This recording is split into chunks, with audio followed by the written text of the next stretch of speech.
Welcome to the Tortured Man, Mancast episode 37, and another weird and wacky week in the NFL. There are some strange things going on in the NFL this year that I'd like to start this off with before we get into the meat and potatoes. The two things that just pissing me off to no end. We spent a lot of the offseason talking about football and bringing it into this season and just how elated we are with the great quarterback play that has been going on in the NFL. And the better the quarterbacks, the better the play, and the more exciting it is. In the 21st century, currently, it is the lowest Q rating on average for the NFL by far. And it has dropped for the last 4 weeks in a row. Quarterback play in the NFL, there's been some outstanding play. CJ Stroud, anybody?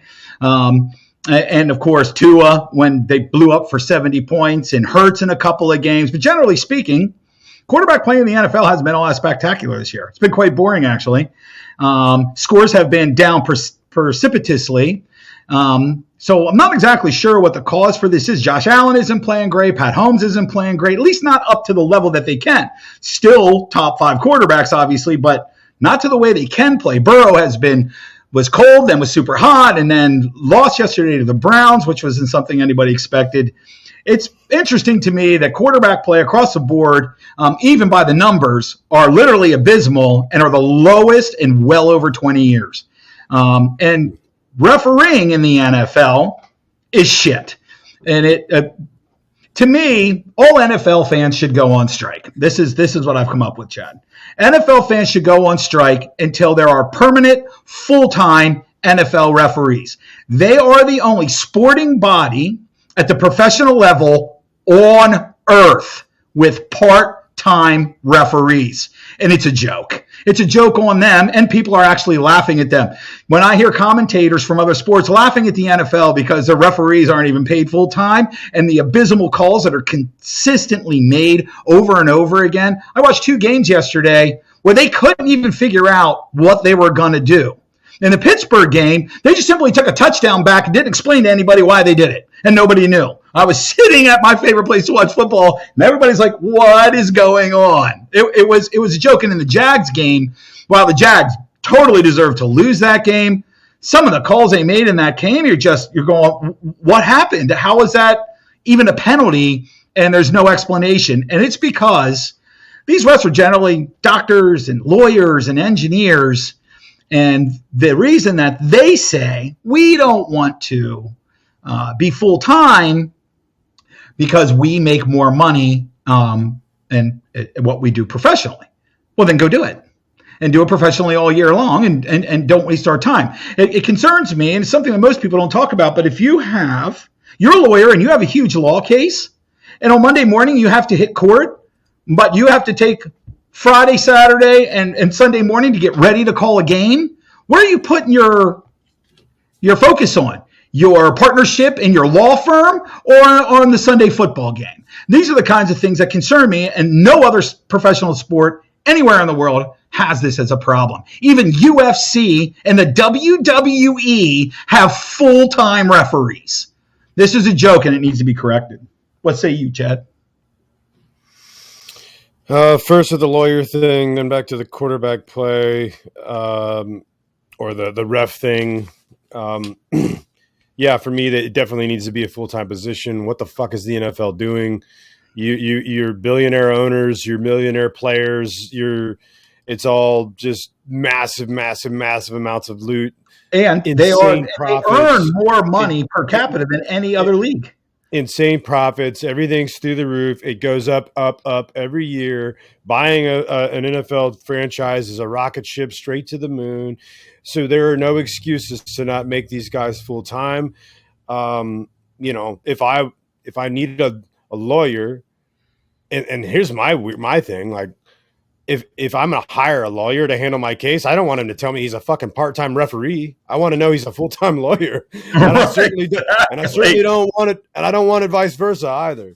So, it's one thing if he's referee in high school games, it's another thing if he has to do NFL games, a whole different ball game. But as far as the quarterback play is concerned, I definitely agree with you that it's on its face more boring.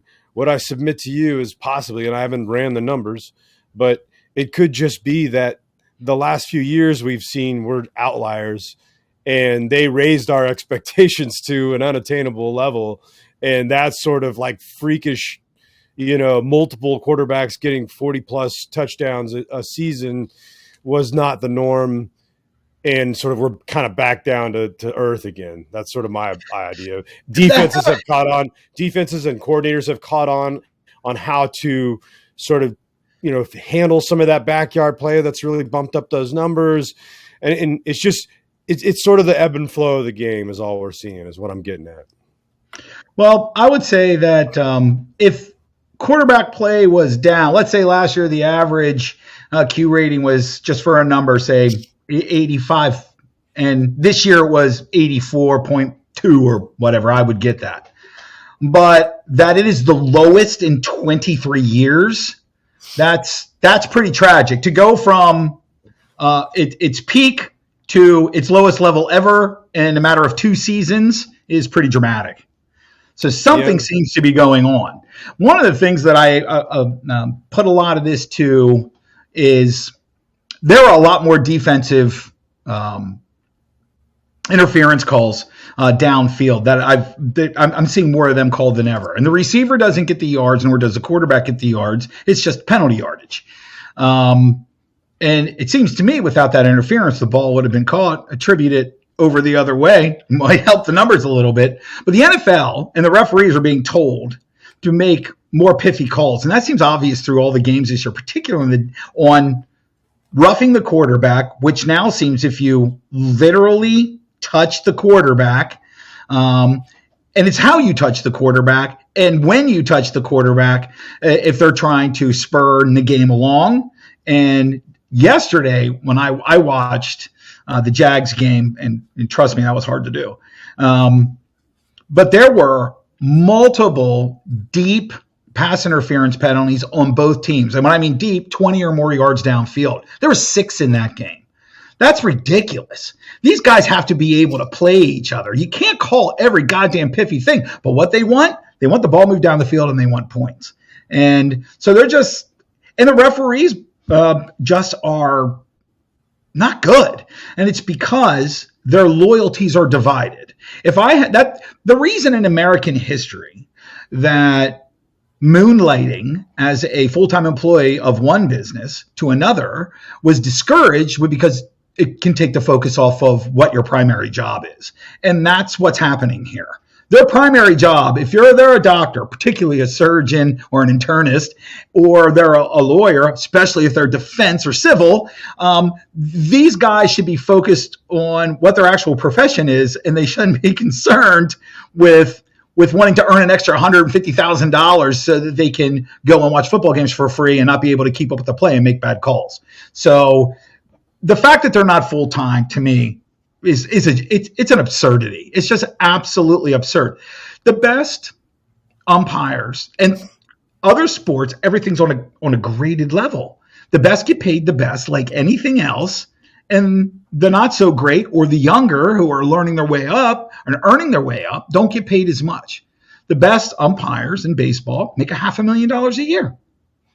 The best guys in basketball do the same. Same with hockey. Mm-hmm. The NFL, the best of the best of the best guys who've been doing it forever, they're only making about $200,000 a year. Pay them $500,000 a year, or have them step aside and train other people up. But we need more consistent play. And there's more consistent play in the other leagues than there is in the NFL. And considering that this is the most lucrative sport in North American history, you would think that they could pay the referees to be full-time. And I'm surprised over all the years of collective bargaining that the players' union itself hasn't said, you need full-time refs or we're not playing. Yeah. Well, it's probably because they're almost forced to just move on after every game and just dismiss what happened with the refs. Nobody even wants to hear a player bitch about the refs. You know what I mean? It's like you should have done better. That's why the players don't have to bitch about the refs. That's why their representatives for the union can bitch about the refs. That's what they're for. Yeah, that's fair enough. I don't see why it would even require the players. Why wouldn't the owners Why wouldn't the owners? Right? Why wouldn't you just want the best? And also, it can get rid of. You're never going to get rid of it, obviously, all of it, but it would get rid of a lot of this end game stuff where referees seem to be more a part of the attraction than the actual guys trying to win the goddamn game. Here's the thing that when I was a kid, my father once told me, he goes, the thing about referees is you should never know who they are. You shouldn't know a single name of a single referee anywhere in any sport. There's no reason to know because they're not supposed to be there except to get the call right. And when they get the call right, nobody remembers their name for doing that. They only remember their name for getting the call wrong. And in the NFL, I know about 40 guys' fucking names because of the horrible calls they've made over the years, right? We literally know who they are. And we're not supposed to know their name. Right?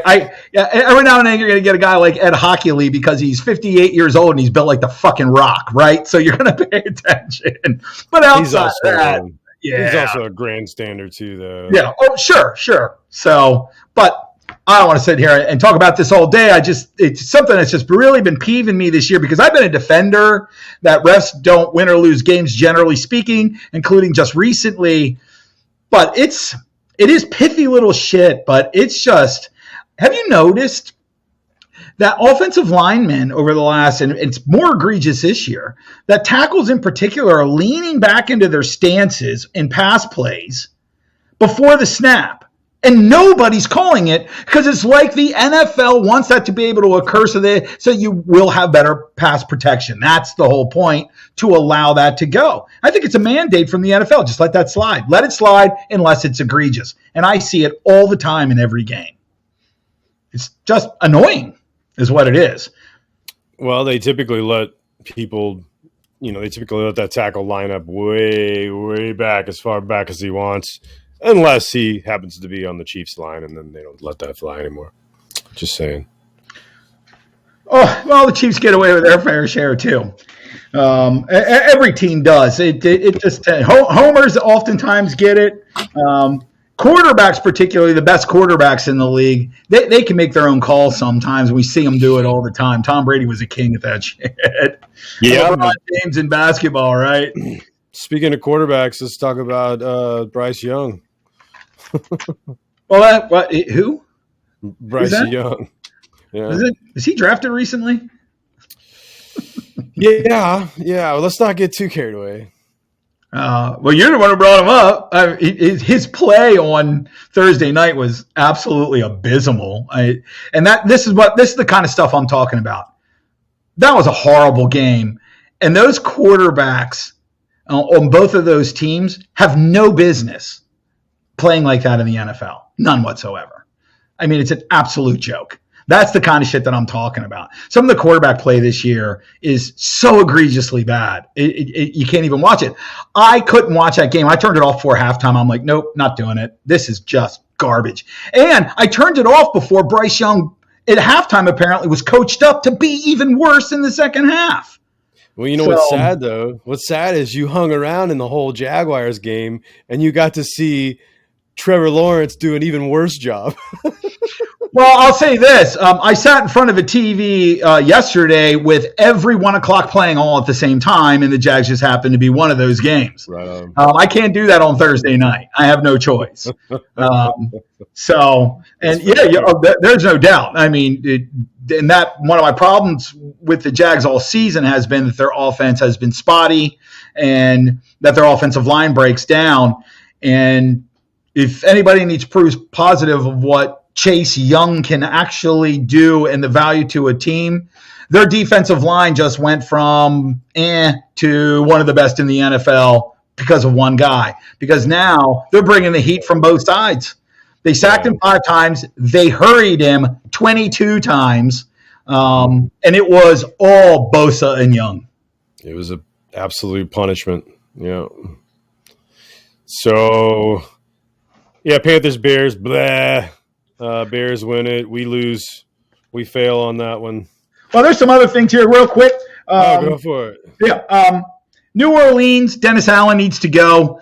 New Orleans has played the Titans, the Panthers, the Packers, the Bucks, the Patriots, the Colts, the Bears, the Vikings, the Jags, and the Texans There's no reason in the world. And they got Derek Carr in the offseason. And Michael Thomas has been healthy all year. And Kamara's been healthy all year. Why is this team 5-5? There is absolutely no excuse for that at all. A couple other things I got here. Baltimore. The Baltimore Ravens, they have lost 9 out of their last 50 games by leading in the fourth quarter by 7 or more points. And that is 9 games out of 50 with that big a lead. That is number 1 in NFL history. Number 2 is 6 games in a 50-game period, and that's 5 teams did that over the course of the history of the NFL. That's 50% more. Something bad wrong on that team dropping leads like that. And it's the reason that a lot of people don't take the Ravens seriously as a Super Bowl contender. And if you look at their playoff record, it bears that out. Yeah. A couple other things I got here real quick. Pittsburgh is the first team in NFL history to be outgained in every single game and have a winning record. It has never happened before. CJ Stroud is a legit MVP candidate at this general point in the season, and he is the only quarterback in NFL history, rookie, to lead two games in a row to win in the fourth quarter with less than 2 minutes left. And yep. And he's he's only the second quarterback in NFL history to have combined over 800 yards passing in back-to-back games. So that to me is the stats are great. I love it. That's badass. But for me, the big thing was him being able to march his team down the field to win the game. Yeah, that matters more than anything else. Granted, he almost fucking lost the game for him too. But how so? Didn't he cough up the ball at the last minute there? No. With a minute 33 left, he took him down the field to get a score and win. He threw an interception in the first half. Yeah. Dan Campbell should be considered for Coach of the Year at this point. The Lions are no joke. Their offense is really, really good. They had 2 guys combined for over 200 yards rushing yesterday, as well over 300 passing. I think they had 573 total yards in that game. Right. And the Chargers are no joke. The Chargers have just do what the Chargers do and just seem to come up short.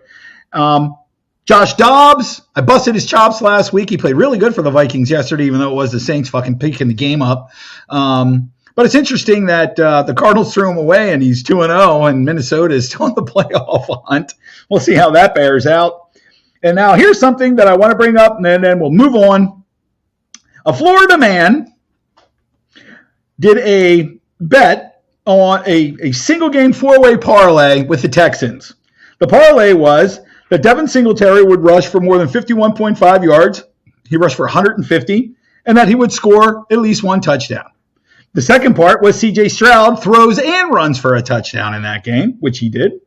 The total game point total would be over 45.5, which it was, and that the Texans would win outright without any points needed.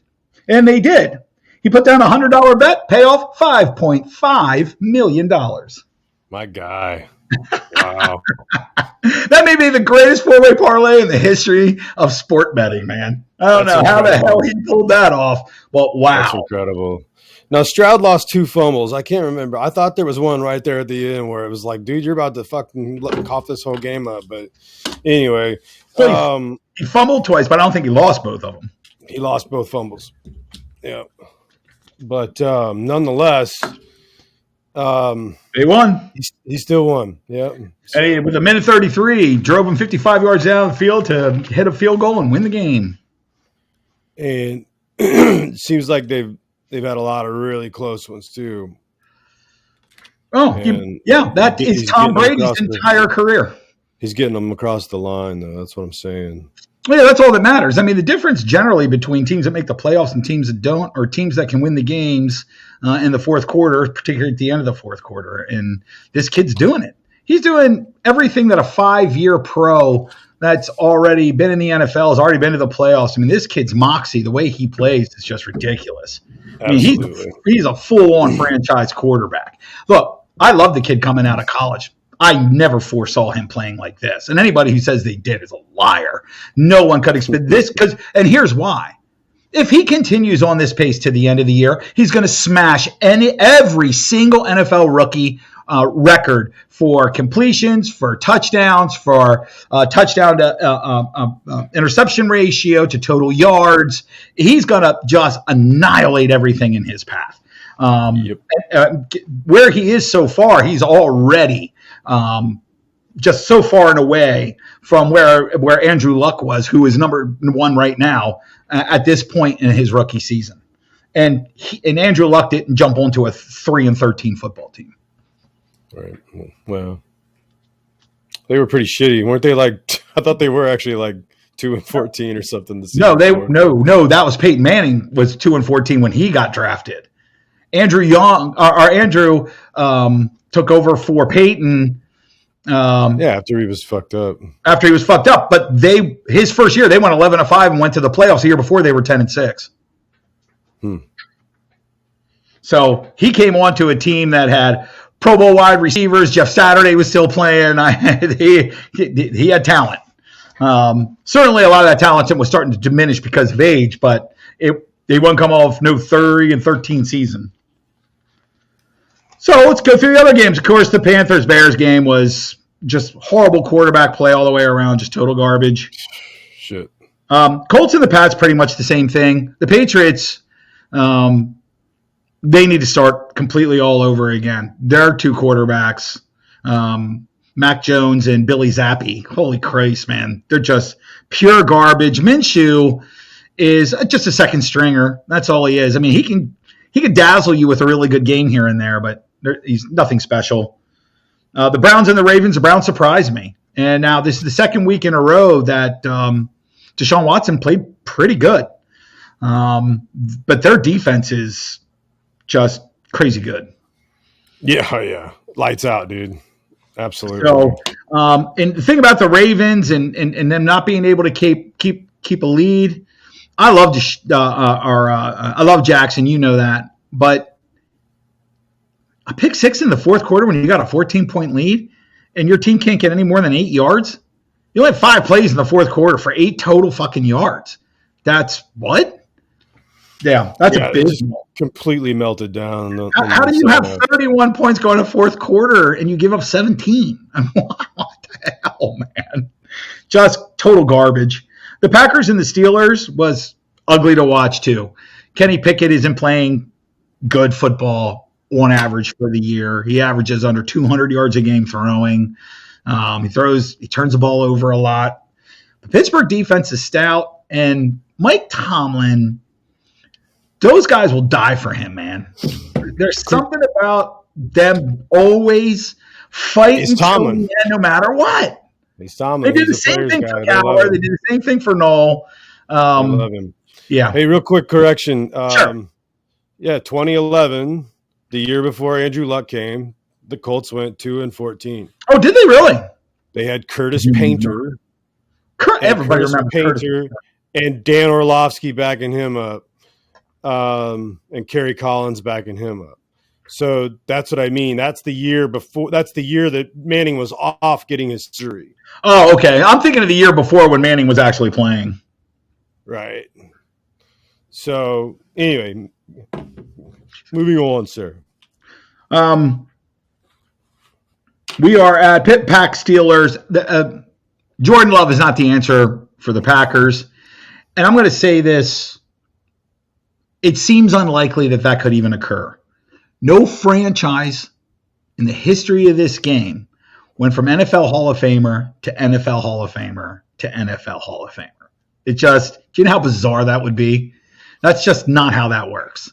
And it's not going to work. I can't think of it. 2 in a row, and probably the 2 best in a row Hall of Fame quarterbacks that went back to back are Favre and Rodgers. And then number 2, I would put Montana to Young. You could say that Montana to Young was even better, but the only reason that I give it more to the other side is by the time Young took over, that team was a full-time quarterback. He'd already been in the league like 7 or 8 years. Right. Where, because he was in Tampa Bay first, and then sat the bench behind Joe for some time. And he had already played a couple of years in the USFL. I'm not counting that, but it certainly adds to his age. So by the time he actually took over that team, he was already like fucking 29 or 30 years old. Right. Whereas Aaron Rodgers sat on the bench for 3 years and then has a 15-year career working for himself. That little delineation, all four of them are Super Bowl champions. So, but outside of those two teams, nobody else. Right. So the idea that Jordan Love was going to do that too, it's not that it's impossible, because nothing is. It's highly unlikely. Like if you're a betting man, you would bet against it, right? The day they drafted him, we were all like, what? Yeah, what are you doing? First of all, you have Aaron Rodgers, but second of all, why this guy? Right. At the time, you had Aaron Rodgers, who was only 12 years, and considering what Tom Brady was doing, you'd figure Aaron Rodgers was playing for at least another 5 to 7 years. Why are you even drafting a quarterback at all when he needs wide receivers? He only proceeded to have 2 back-to-back fucking MVP seasons. Better get prepared for the future 7 years from now. So, yeah, they totally shit the bed on that one. The Niners and the Jags, outlier. Everybody gets creamed sometimes, and the Jags got fucking creamed. No argument there. I'd like to blame it on the refs, but it's not their fault. Well, I think if the Niners weren't on a fucking losing streak, we would have probably both picked the Niners, but they were doing so terribly the past several weeks. To be fair, while that score looks egregious, I did watch that game, and it was pretty terrible, but they were still in that game until they started puking the ball up in the fourth quarter and just handing the game over. If I have one caveat to that game that really pisses me off, is you couldn't get Christian McCaffrey in the goddamn end zone to break the record. Come on. You're throwing fucking touchdown passes to your fucking fullback who plays 10 plays a fucking game, maybe, and has no touchdowns this year. That's the guy you got to get in the end zone, not the guy to break the record. Come on. That pissed me off. I was sitting there watching it with James, and I'm like, at least break the fucking record, because then I can say I watched history. Couldn't even do that. That just pissed me off. So, Saints and the Vikings, the Saints easily could have won that game. They're the Saints. Josh Dobbs had a decent game. I'm not gonna knock him. He didn't do anything, but he can run, man. Holy shit. Mm-hmm. But he did absolutely outplay. Well, Carr got hurt, and Jameis Winston, who played okay, did what Jameis does best, and he puked up a couple of interceptions, because he always does. But again, I'll say that the Saints, with their schedule is so weak, there is no excuse for them being this bad. At the worst they should be, given their schedule, is 7-3, and they're now 5-5. Right. And the last 2 weeks they should have won. There's problems there, and they need to figure them out. The game that I absolutely loved and was cheering for, even though I picked the Bengals to win, the Texas Bengals game was a hell of a football game. Both quarterbacks played great. Both threw well over 300 yards. They had the same amount of touchdowns. They had the same amount of interceptions. Yardage for the game, time of possession, penalties, yard. I mean, almost everything was equal. Somebody had to win this game. It was a dogfight. That's what the NFL is about. To me, this is the kind of perfect NFL dogfight. Everything's even. Somebody's got to win, and somebody does by 3 stinking fucking points with seconds left on the clock. That's NFL great football. And both of these teams played like playoff teams. Yep. That's what should have been in Germany yesterday. the Texans, got to give them their due. They've already won 2 more games than they won all of last year. And they're beating good football teams. They play the Jags in 2 weeks. That would be a very, very interesting football game. The Titans in the Bucks, that's just another boring game. Levis's numbers were okay. I like him. He doesn't have a whole lot of helper talent around him. And Baker Mayfield, while not convincing anybody he's a top half NFL quarterback, has played very consistent football this year. Yeah, more so than you would expect from Baker. Absolutely. So, I mean, Baker's earned his starting job there. No two ways about it. They get a little bit of help, particularly in the running game, and take some pressure off of him. That offense with Evans, they're and Godwin, or Godwin, excuse me. Yep. They're not a half bad offensive football team. No, they're not. So we'll see where they go. See what they do draft in the offseason. If they can get him some serious running back help, take the pressure off of him, and that could improve his game. I'm not saying they're going to win a Super Bowl, but they could turn into a playoff team. Right. The Lions and the Chargers are my favorite game of the weekend. I mean, holy shit. Game. Again, another dogfight, right? Mm-hmm. I mean, both these teams were in it to win it, and they played all the way down the lawn. Jared Goff played an amazing football game, but the Detroit Lions have two legitimate starting running backs. Montgomery's back, he's totally healthy, rushed for well over 100 yards, and Gibbs, I think, had 81, somewhere in there. They rushed for 200 yards for the game. They had 553 yards or 73 yards or whatever it was, the total offense. It was holy wow. They did what a game. And the Chargers are actually a really good football team, ladies and gentlemen. They're like cursed. I don't know what their deal is, man. It's like they're cursed. They are. I don't know what they did. The Spanos, I don't know what the Spanos family did that team is cursed, but they are fucking cursed. I had them going 10-7 and getting in on a wild card this season, and at 4-5 now, I don't see it. I don't think they're going to make it. So, and it's not like they're getting blown out, right? No, they just,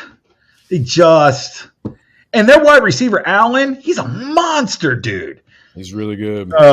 Yeah, that's a team that should just. I mean, we joked about this last week. Going back to Marty Schottenheimer, it's always they'd Phillip Rivers for 15 years. What's the state? LaDainian and Tomlinson. I was talking to my dad about Herbert yesterday, and he was like, "Oh, you mean Phillip Rivers 2.0?" I'm like, "Oh shit." That's perfect. Because he's really good, and he still can never actually make it across the hump. Right. Right. Fucking phenomenal. Hall of Fame level talent, but still can't ever actually make it to the playoffs. Justin Herbert, meet Matty Ice. Falcons, Cards, who cares? Just two shit teams with shit quarterbacks playing shit football. Yep. The Giants and the Cowboys, all I have to say here is Dak Prescott looked like a Hall of Fame NFL quarterback because he played a shit team, and this is what he does. He puked up, choked up, and completely blew the game in Philadelphia, literally snatching defeat from the jaws of victory. And then he plays the Giants, who are one of the worst teams in the NFL, and they score 49 points, and he throws for 400-some yards, 4 touchdowns, and all of a sudden, the talking heads are, this is what Dak Prescott really is. Really? Dak Prescott is, you're right, Dak Prescott. Skip and all the other talking heads, you're right. Dak Prescott is that guy. The guy who plays great against teams that suck. And then when it matters, he shits the bed. You know who Dak is? And you know who the Cowboys are? The Cowboys are just the NFC version of the Chargers. Of the Dolphins. No, the Dolphins. They're the fucking Dolphins. They absolutely smoke all the shit teams. Just destroy them, blow their doors off. And then when they play a legitimate team, they fold like a cheap suit. That's right. And you're right about the Dolphins this year. Dolphins have played 3 legitimate teams that have winning records and it could possibly go into the playoffs. They got smoked by all 3 of them. Yep. And Dallas has played some legitimate football teams this year, lost to every single one of them. But they every time they play one of those other crappy teams, they just fucking destroy them. I think they outscored the Giants. I think 99-17 in those 2 games that they played this year. And so who cares? And the Giants It's like somebody shoved them off a cliff. Yeah, they're terrible. Really they should terrible. just pack it in and go home. Terrible. The Skins and the Hawks. I'm now calling the Skins the Comskins. So the Comskins showed up and played a good football game. Something weird is happening in Washington. They're going to move out the GM, then the coaching staff, and everybody's going to be gone. I don't care what fucking happens for the rest of this year. Ownership wants their own stamp on this team. Yep. So Rivera and them are gone, no matter what happens. But Washington went across the country, and Sam Howell played really good football again. Quietly, people aren't paying much attention because Redskins aren't on the radar, generally speaking. But Sam Howell is becoming a legitimate NFL quarterback. He is number one right now in total yards. Yep. He doesn't turn the ball over that much. He plays smart, heady football. He's a big, strong guy. And he has some talent helping him on offense. So McLaren's no joke. So Dotson is no joke. And Brian Robinson is a good running back. So he's got a lot of bit of help there. His offensive line isn't all that great. They need some help there. I mean, the Comskins aren't going to go running into the playoffs next season or anything like that. But if they haven't had a quarterback that has looked this good since Kirk Cousins. And as long as this guy can play at this level without costing them games, and then the Skins don't have to worry about wasting a pick on yet another quarterback who could potentially fail them. I think he has earned the right to go into next season as the starter, at least at this point. He's not costing them games, and he's actually winning some for them. Neither one of us thought this was going to be a field goal game in that Howell, for now the fifth week in a row, throwing for over 300 yards. Yep. He's playing shit football right now. Big yards, man. Really is. So it'll be interesting to see how he develops through the rest of the season. But it looks like, at least from that perspective, that Rivera got something right by sticking with him. Yep. I agree. The Jets and the Raiders, another shit football game with shit quarterbacking. Good Lord. Both of us, you had the Raiders in that. I did not. I don't think it mattered one way or the other. Either one of these two fucking shit teams could have won that game, but it was ugly. And it was, again, another game last night that I'm like, I am not watching this. If you can't give me a better product than this, I'm not watching it. So I turned it off. Just total garbage. Where are we at right now with the Bills? I think it's like 9-8. Oh, another crack. And that's another thing. Scoring in the NFL, such shit. Some of the scores from yesterday, 13-16, 10-6, 6-20, 12-16. What the hell? Yeah, it's 12-8 Broncos, but 30 seconds left in the half. Something I will say about the Bears, I think the Bears will be better off next year because they will be able to draft a decent quarterback. Because they will probably have the very first pick because they have the Panthers draft. They had the Panthers first round draft. They're going to have the way they're going right now, and the Cardinals winning yesterday. They may actually have the 1 and 2 pick. Yeah, dude. Wouldn't it be funny? Because there were like 4 or 5 legit prospects coming out of college this year. Wouldn't it be funny if they took both the quarterbacks, number 1 and number 2? Like, oh yeah, we'll take Bryce Young and CJ Stroud. We'll see how this works out. We're having a little friendly competition. That'd be amazing. So yeah, that's interesting. So that means that they can pull the best defensive player off the board and the best quarterback off the board. And that kid at USC is no joke. Yeah. So, he's legit. There's some talent this time. And, there generally is. This past season, I didn't think the quarterback talent was all that great overall. With Richardson being hurt and done for the year and Bryce Young clearly not working out as a franchise quarterback, it's making it even look worse. But I think Levis is on the level. And for certainly CJ Stroud as a franchise quarterback. Yeah, was it last year that it was not this past draft, but the previous one, the same one as Trevor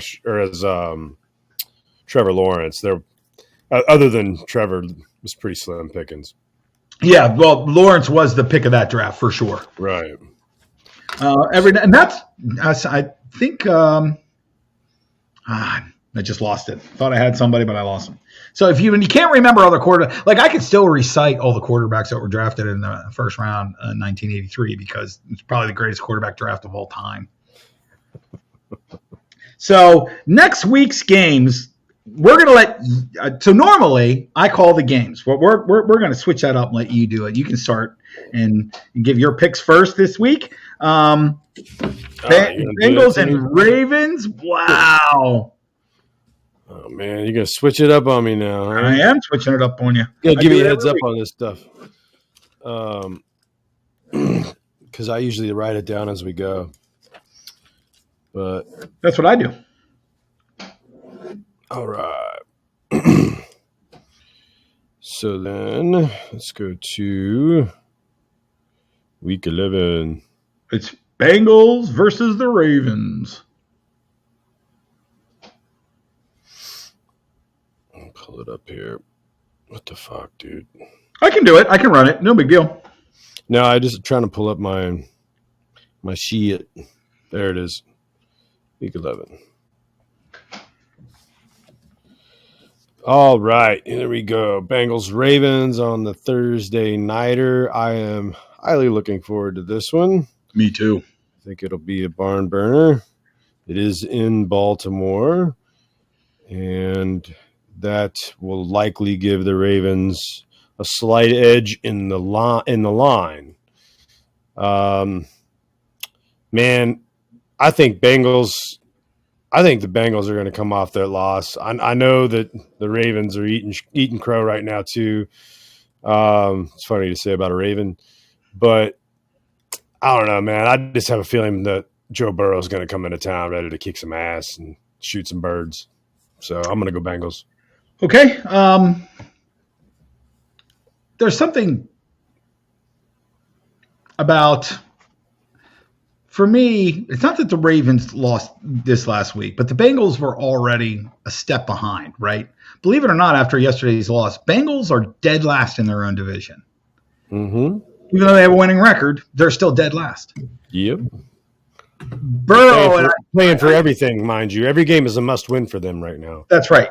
And they and yesterday's was, I think, if I'm being honest, I think they took their eyes off of the Texans a little bit because they were looking to the Ravens. Mm-hmm. And it cost them yesterday because they had the game and then they puked it up in the fourth quarter. They didn't stay focused. They were, I think, looking down the road a little too much. And I agree with you. It's been my experience with Deshaun, with Lamar Jackson, that he can get in ruts sometimes.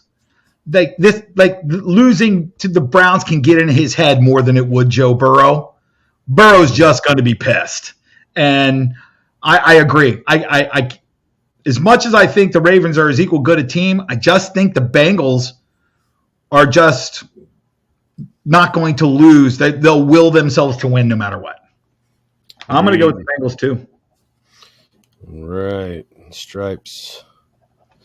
All right, next I'm going Cowboys and Panthers. Woo, okay. Cowboys, Panthers. Yeah, I don't even need to talk about that. This is the kind of team that the Cowboys feast on unless it's the Arizona Cardinals. Yippers. I can't imagine the Cowboys are going to lose to one of the three worst teams in the NFL and then turn around and lose to one of the other three worst teams in the NFL. I just don't see that happening. Just no way. Just because it might be throwing you off. I usually run off the NFL.com's list. That's okay. And it usually doesn't quite jive with yours. So next I have Steelers-Browns. I have that one next too. This is a fucking grudge match. It is this is going to be a hell of a game. I'm so excited. I'm torn here, but I have to go with the Browns. I just think they have a fucking momentum that's going to be tough for the Steelers to stop, especially in their home on their home turf as well. So I am also going with the Browns, and to me, it's simple. Pittsburgh cannot consistently be outgained by the other team and pull off victories. Right. And they have not played a defense like this all year long. That if the Browns throttle them and keep them under 250 yards of total offense, Pittsburgh is not going to squeak away with a victory in this one. They just can't do that forever. They already have the NFL record at 9 games, being literally getting smeared all over the field, yet having a winning record. But Deshaun Watson's actually playing good. That running game they have is becoming extraordinarily scary, and that defense is world class. Yeah, so just to put it maybe more concisely, I think exactly what you're saying is that the Steelers have played above their expectations, yes, whereas the Browns are finally catching up to theirs. That's right. The Browns offense played shitty until just the last couple of weeks, and their defense carried them. Now, that offense, if Deshaun Watson stays healthy, they're going to get better and better as the year goes on. Yep. Because like I always said, Deshaun Watson didn't forget how to play football. Well, he kind of did for a little bit, but he finally remembered. well, I think when I think he's finally healthy, right? I think that's a huge part of it. Probably right. Yeah. So next, I have the Bears and Lions. Obviously, the Lions here. I've already put you down for the Lions, unless you want to throw a curveball. Right, right. I mean, I would take the Bears if you spotted me like 28 points. And then I think about it. Now, this is a grudge match, so you never know how these things are going to go. But the Lions are vastly superior to the Bears. It's not even close. Yeah, it's not close, and they're not going to coast because I think Dan Campbell actually played for the Lions too. He was a tight end. Dan knows what it's like to be on that Lions team for a career. And knowing that there have been times when they should have been great and they just weren't, and I don't think he's going to let that shit escape. I've been rolling with the Lions since preseason. And I'm sticking with them. Same. So, all right. Next, we are going Chargers out to Lambeau and playing the Pack. I am going with the far and away better team, coming off of a tough loss and ready to get right. The Chargers go to Pack and win. Yeah, the Packers just aren't a good football team. The Chargers could have won that game last night as well as lost, which they did. They're putting up a fight against everybody. It's just the cursed Chargers, but the only way that I think that the Packers could beat the Chargers, if it was the last game of the year and the Chargers had to win to go to the playoffs, and they'd find a way to lose. Right. That's how they do, too. In the middle of this regular season, the Packers are not going to beat the Chargers. Right on. All right. Cardinals versus Texans. I've already put us both down for the Texans. Yeah, come on, man. The Cardinals are no. And the Texans are just playing great football. They just are. Something tells me this week is going to be a week that's like, okay, this makes way more sense than the past couple of weeks have. Let's hope so. It seems pretty easy to predict. I mean, you did better than me, but even if the Bills win tonight, I think you're 500 and I'm below 500. I mean, like it might be one. I think I'm still a game. I'm a game above or two, but let me look real fast because you say that. So I have 1, 2, 3, 4, 5, 6, 7. I have 7 out of right. So it will be 8 tonight. If I get one tonight, I'll win. Yeah, if the Bills win, otherwise you'll be 500, and I'll be under 500. And I don't want to talk about it anymore. We're done. That's terrible. Moving on. All right. Finish that. So Texans with the win. Now let's talk about the Titans coming out to the Jags after the Jags are all fucking downtrodden and ready to get right. In at home. County. Obviously, the Jags are going to win. Yeah, the Jags have that all day long. And they need to get right because the next week, if the Texans win and the Jags win, it'll be 7-3 versus 6-4. And the winner, by virtue, if the Texans win, by that virtue alone, they have the tiebreaker and they would be in first place. That's That's a game in 2 weeks that I'm looking really forward to watching. Oh yeah, dude. All right, let's go to. Excuse me. Raiders v Dolphins. Dolphins all the way here. It's not even close. Yeah. The Dolphins In love Miami. to eat bad football teams. Yep, absolutely. And they will. And Tua will throw for close to 400 yards, and Tyreek will have 2 touchdowns and 150 yards receiving, blah, blah, blah, blah, blah. Quietly, though, A.J. Brown is catching him. He's only currently like 40 yards behind him in total yardage. It's crazy. One of those 2 guys is going to break the record this year. For sure. All right. Next, we have the Giants going out to Washington to play the Commanders. And after what I've seen from the Giants as of late, I wouldn't bet on them against anybody, not even the Cardinals. So I'm definitely going with the Commanders here, especially with what the Commanders have been doing lately, which is playing pretty damn good ball. I'm not sure that I would I'm not sure if the Giants took on Rutgers University that I would necessarily go with the Giants. They're just that bad. And I mean, the Giants are like regressing. They're getting worse every week. They're not improving at all. And now that Danny fucking Five and Dime, Danny Five and Dime is, I mean, he's clearly not the answer for them, and he's done for the year anyway. And God, the guy they have playing doesn't even average 100 yards passing a game. I mean, just no. Yeah, they're done. Okay, next is the Buccaneers going out to California to play the Niners. And I don't see the Bucs standing a chance against the wagon that is the Niners right now. I do not. Niners win. I think it'll be interesting. So this is going to be one of those games. This is one of the things that I find interesting about Baker Mayfield. Baker used to be hot-headed, and when he would get put under a lot of pressure, he would get very emotional on the sidelines, get very upset. And he hasn't been doing that this year. But I don't think he's been under, by anybody else, the duress he's going to be running into this weekend. So it'll be interesting to see if he can keep his temper in check. Right.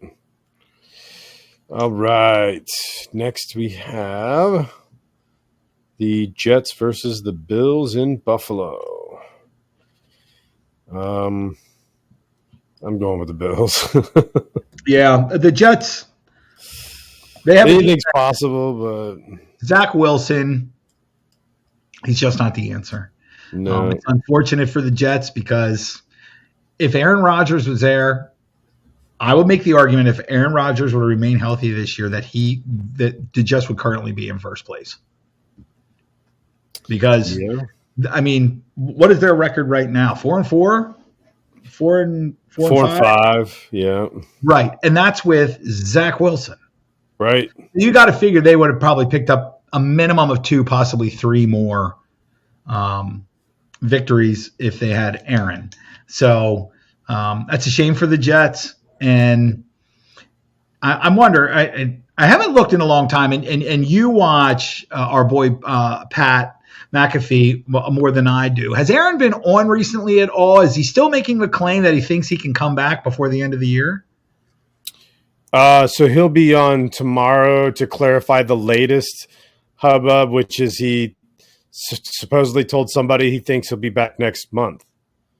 So mid-December. If he does that, that will be one of the most impressive things I've ever seen. If he can come back in a couple of months, 2.5 months from an ACL tear at 38 years old. I mean, oh my God. That would be wild, bro. I would be highly impressed, and I'm cheering him on. It'd be great if he came back and won 5 games in a row and put him in the playoffs. That would be insane. Hard to believe, but it would be fucking amazing to watch for sure. But I'm not buying it. I mean, I know that's what he wants, but that doesn't mean that he'll be cleared by doctors. There's the McAfee crew has a bit of a theory that this may just be something to give the boys hope. Try to keep their season alive, you know. Right. Keep fighting. Don't give up on games. Right. Because he's coming back. We're going to do it. Yeah. So, all right. Next, you got the Seahawks going out to the Rams. Matthew Stafford will be back. Yeah, I know, and that's what has me torn here. because Matty's he's the difference maker there, man. That's what matters. And I just heard him talking last week, and he was hoping he could be back this week. He was hoping he could be back yesterday, and he wasn't. And so you're sure he's coming back this week? That's what I read today, that he fully expects to be back this week. All right. Just like the time before where we had a caveat, I'm going to go ahead and go with the Rams. If he plays. As long as Matty plays, and if Stafford doesn't play, then put me in for the Seahawks. All right. So provisional, you're taking the Rams. Yeah, when that's Stafford playing, the Rams are an entirely different football team. Yeah. I don't think they'd be putting him back in, if he wasn't capable of doing it, because it doesn't help them at all to do otherwise. So I think I'm gonna roll with you. If Stafford doesn't play, then I roll with the Hawks. If Stafford plays, then I'm rolling with the Rams. Right on. So I'm just gonna leave that one circled to remind me. What do you got next? I got the Vikings going out to Denver, and I'm taking the Vikings here. I think they're on a roll. And I am not. Gotcha. They're kind of on a roll too, and it looks like the Broncos currently they're beating the Bills, and the Bills are a better football team than the Vikings are, generally speaking. Yeah. I don't trust Josh Dobbs just because he's had a couple of decent games against less than the best the NFL has to offer. It's not super impressive to me. There is a reason that the Cardinals traded him and got rid of him. And I don't know if you've actually looked at Russell Wilson's numbers, but they're actually really good. He's got 16 touchdowns and only 4 interceptions this year. And he's in the top 10 in yards per game. I didn't know any of that was going on. I know he made a lot of that up just over the last few weeks. But it seems like Sean Payton's system is starting to work there a little bit. And it's in Denver. But I'm just going to go the opposite of you because I gotta pick up something somewhere. Fair enough. So or get further behind one of the two. All right. Last but not least, the game of the week. A big game, man. The Super Bowl rematch. And if my prognostication for this year's Super Bowl, it'll be the prequel, if you will, to this season's Super Bowl. That said, well, I know who you're going with. I think it's absolutely obvious who I'm going with, and you might as well just put it in because it's my team. I'm a homer. It's my Chiefs. Why would I say otherwise? Well, and you're at home, and you're 7-2. It's not like we have all of the. This is right. It's not like you guys are 2-7 and they're rolling in at 8-1. You're going, I'm just taking my boys because I'm a homer. I mean, legitimately, the Chiefs will probably be favored in this game. I don't know what the line is on, but lines probably don't even come out until tomorrow. But right. I imagine the line on this game is going to be like 2.5 points or something stupid like that. Yeah, the Chiefs will be giving them away. I'm going to roll with the Eagles because I think this is just a very even ball game, and it's just an opportunity to pick up because you jumped ahead of me. This is just one of those things that nobody's getting blown out here. I think this is going to be what I call an angry football game, and I don't mean that in terms of hating somebody. I mean they're going to play with an attitude. They both know that they're the odds-on favorites currently to meet each other again in the Super Bowl. They both know this is on national television on Monday night. These guys are coming to fucking ball. Yep. Period. They're going to put their best forward. You got the 2 best quarterbacks in the NFL going head to fucking head on national television. The premier beast from the NFC and the NFC East, and the big boys on the block in all of the NFL. This is as good as the NFL gets. I expect this to be a field goal kind of game. I wouldn't even be surprised if this fucker went to overtime.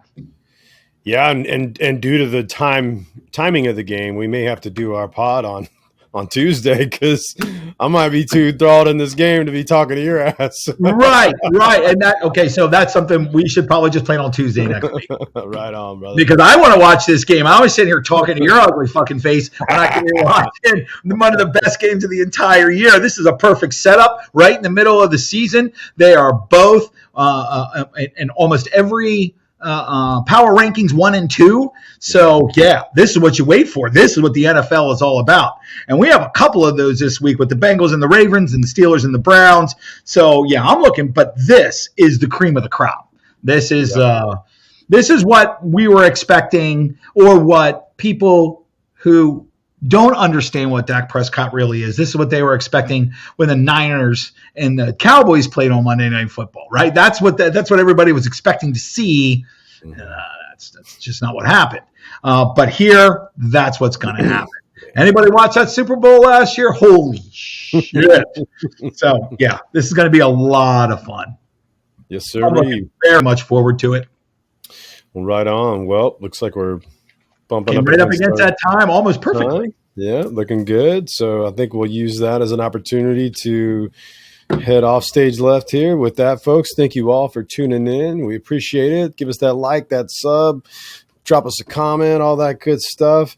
Thanks for tuning in, and catch us again next week. And with that, peace out, folks.